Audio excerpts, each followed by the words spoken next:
so far under the Trump administration, the Occupational Safety and Health Administration is not being as public with its investigations. Even so, 100 workers dying on the job every single week. Which side are you on? Which side are you on? Boss Watch is a segment that we do every single week where we take a look at what bosses are up to, particularly, but not exclusively, in the South. Employers are all the time breaking the law, and we want to do what we can to shed a little bit of light on that. Here in Alabama, a law firm is investigating an Alabama poultry processing company for laying off 165 people without adequate notice to employees or the state. This is coming from Hannah Denham at Alabama at AL.com. Chicago-based Strauss Borelli PLLC, a class action law firm, is investigating Alitrade Foods for the late March layoffs at its Phoenix City facility, its largest plant in Alabama. The law firm said, "We believe Alitrade Foods employees may be entitled to 60 days of severance pay and benefits." The investigation was first reported by the Montgomery Advertiser, but in a March 24th letter, a representative for Alitrade Foods told the Alabama Department of Commerce that the company planned to inform its employees of the layoffs on March 27th. The facility is keeping another 125 of its current employees, said Randy Dorset, Director of Human Resources for Alitrade Foods, in the letter. The Commerce Department's website lists the initial report date as March 28th for Alitrade's public notice. But federal law requires large employers to file a public warn notice with the state at least 60 days in advance of mass layoffs or plant closures. Those warn notices are published by the Alabama Department of Commerce. And so you can read more at AL.com, but very clearly it seems to me violating the law, laying off 165 people, mass layoffs, without the proper notice. So hopefully those employees get their 60 days of back pay. In Texas, the Results Company, LLC, a Fort Lauderdale, Florida-based business services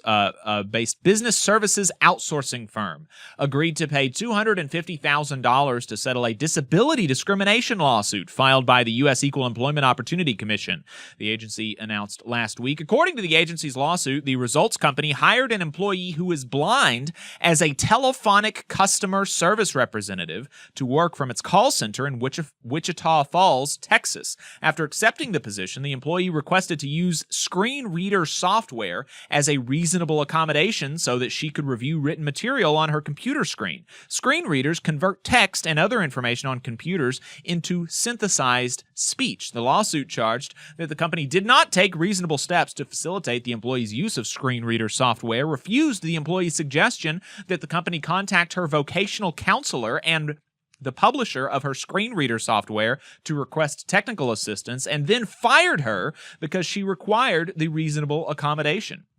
The alleged conduct violated the Americans with Disabilities Act, ADA, which prohibits employers from making employment decisions based on an individual's disability or need for reasonable accommodation and requires them to make accommodations absent an undue hardship. The EEOC filed suit in the U.S. District Court for the Northern District of Texas, Wichita Falls Division, after first attempting to reach a pre-litigation settlement through its conciliation process.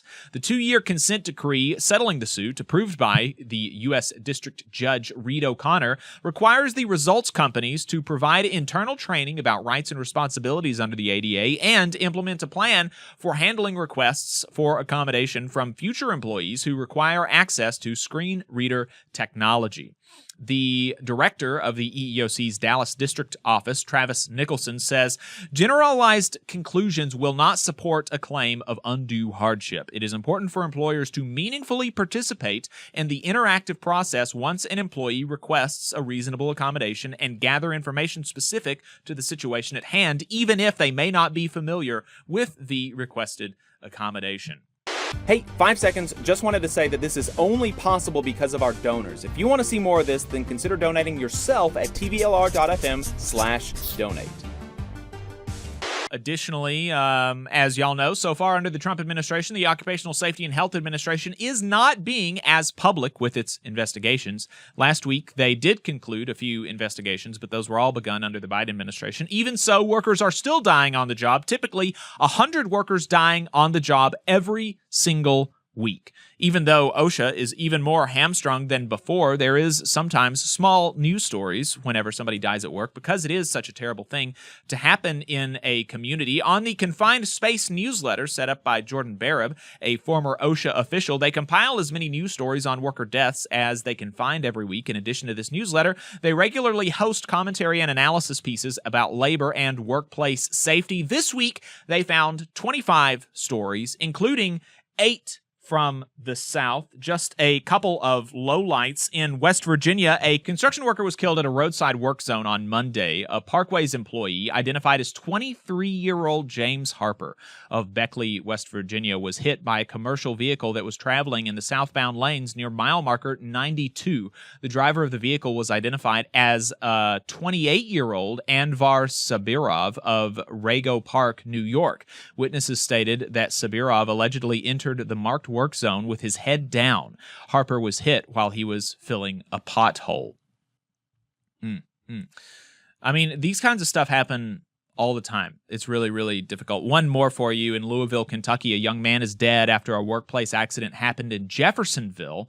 According to a spokesperson for Incon Equipment, the incident happened around 9:30 a.m. Wednesday. The coroner identified the worker as Nicholas Ludwig. The company rents out different types of equipments like aerial lifts, excavators, and generators, according to its website.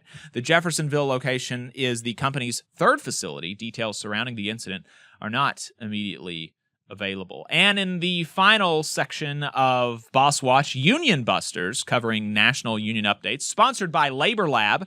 Labor Lab is an employer watchdog organization. They are committed to safeguarding the right to organize through unions, collective bargaining, and mutual aid. They do this by combing through reports that Union Busters are required to file with the Department of Labor. Here are last week's filings. LabCorp in California hired East Coast Labor Relations for $3,500 a day. Workers lost that union election 9-12. They didn't file until after the election, the Union Busters, that is. Premier Health Partner in Ohio hired C. Hunt Management Consulting for $450 an hour. Workers withdrew their union election petition. Amazon in California hired Keith Williams via Road Warrior Productions for $2,100 a day. In addition, the following filings were amended. Flores Labor Relations amended multiple filings with Fuyao Glass America, Canadian Solar, Mercedes-Benz, PPG Industries, and GNS North America to add their compensation of $425 an hour. And one filing for Aquarium of the Pacific to add their compensation rate of $200 an hour. If you think something should be in Boss Watch, let us know at tvlr.fm/contact. You just saw a clip from the Valley Labor Report. We are live every Saturday morning from 9:30 a.m. till 12:30 p.m. And we pride ourselves on keeping all of our content free to everybody so that we can talk to as many working folks as possible. If you support the work that we're doing, you think that it's important, you think that it's good, then consider making a monthly contribution to the project, and you can do that on our website, tvlr.fm.